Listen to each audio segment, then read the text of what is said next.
1891, and it is a V-nickel. You can barely see the V on there. Just as I was talking about quarters. Man, silver quarter. Alright folks, I'm going to do an overview here of all of my favorite finds here. All my best finds from 2016.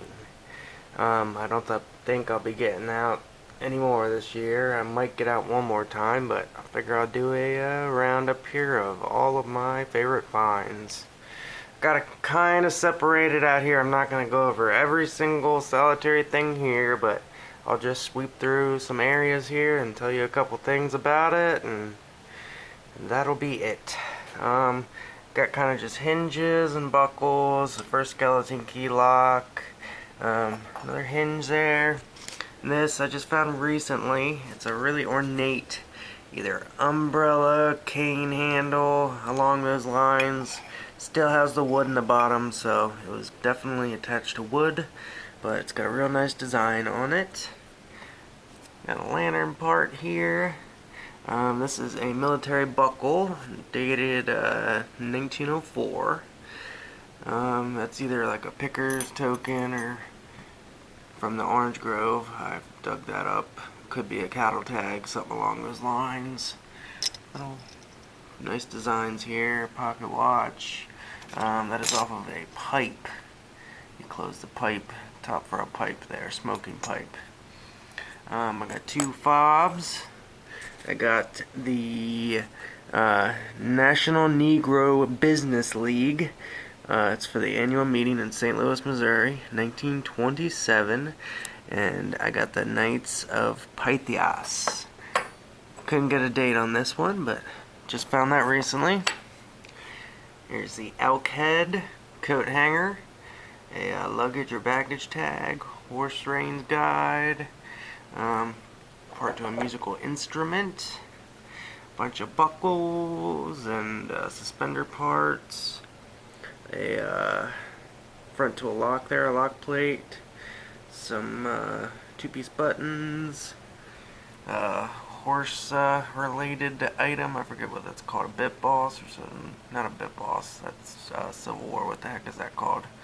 Can't remember the term of that right now, but one of those. Aladdin lamp part, 1915. Buckles, more suspender parts and buttons, and got some pocket knives up here. Got some spoons. Let's get down to some jewelry here. This was one of the first rings I ever found. This sucker's quite old. It's got a beautiful stone in it. I'm not quite sure what stone that is, but it's got a really, really pretty design on it. Made in Czechoslovakia. That was a really old, really nice ring. Got a 10 carat hit by a lawnmower. Fortunately. Got a gardener. Silver ring. First silver ring I ever dug.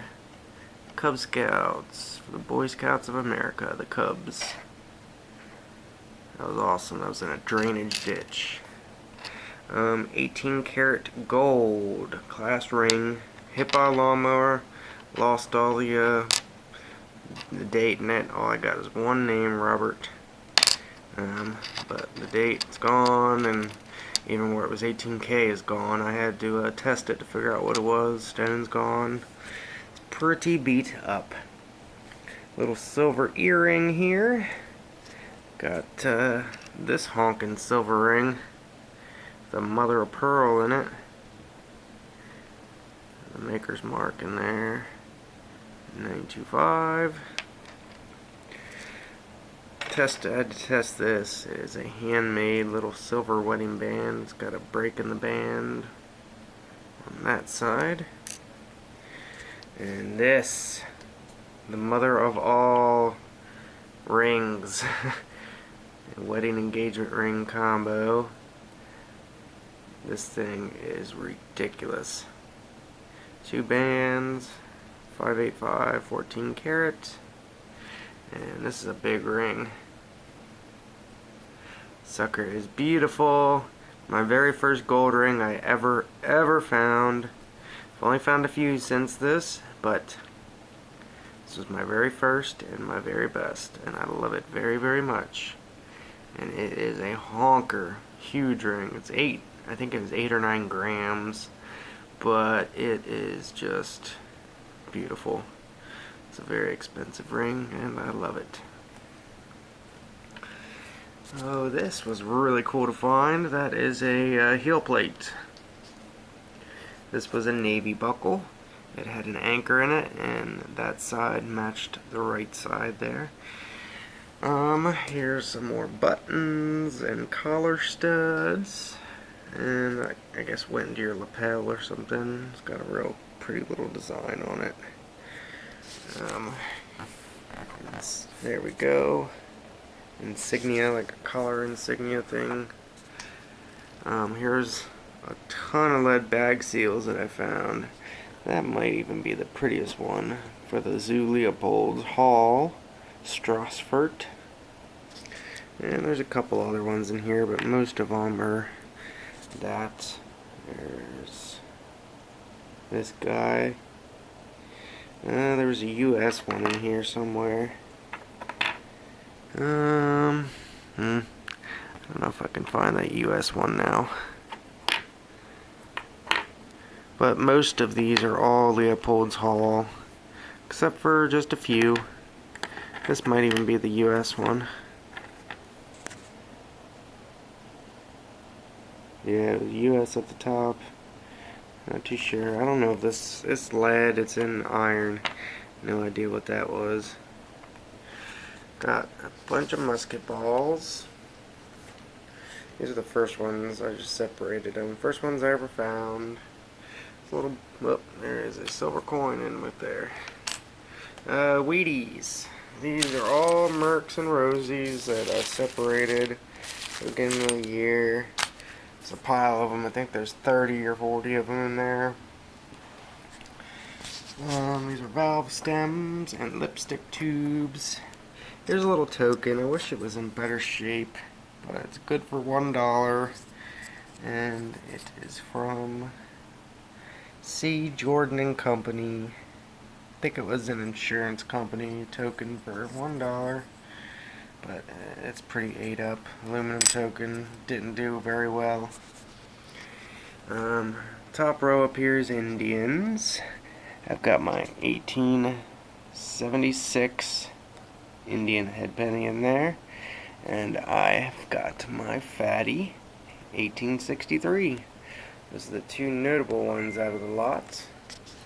And I got quite a few nickels down here. I got 2 halves this year. I got a Walker, a 1918 Walker. I think it's an S mint mark. And a 1950 Benjamin Franklin. And there's a V nickel and 2 war nickels. I only found 2 war nickels this year. I found way more buffs and V nickels than I did war nickels, which I am not complaining about one bit. But I was surprised. And here was my trifecta. I dug it straight in a row. Well, actually, I didn't do it straight in a row. Got the 1912, then I dug the Rosie, and then I dug the Merc. My first trifecta for the Barber, Merc, and Rosie. And here's some silvers that I have not sorted yet. Mercs and Rosies, and Washington quarters. Here is some of my firsts that I dug that I keep in these little containers. This is my first and only $1 real.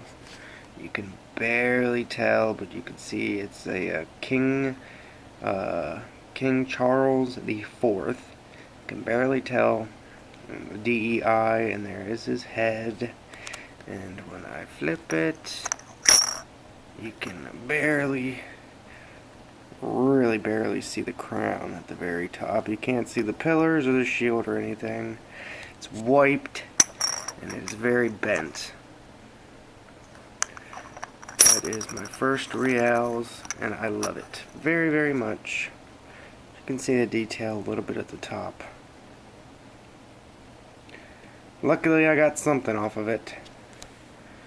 And this was my very first barber dime. And it is in really good shape. It's a 1907 barber. The back is in such good condition, and it is a New Orleans mint. That was my very first barber dime. And my oldest silver coin and my oldest US coin, my oldest US silver coin and oldest US just in general, an 1839 seated dime. This one I was lucky enough to get a mint mark as well. It's an O mint mark right above the bottom of the wreath there.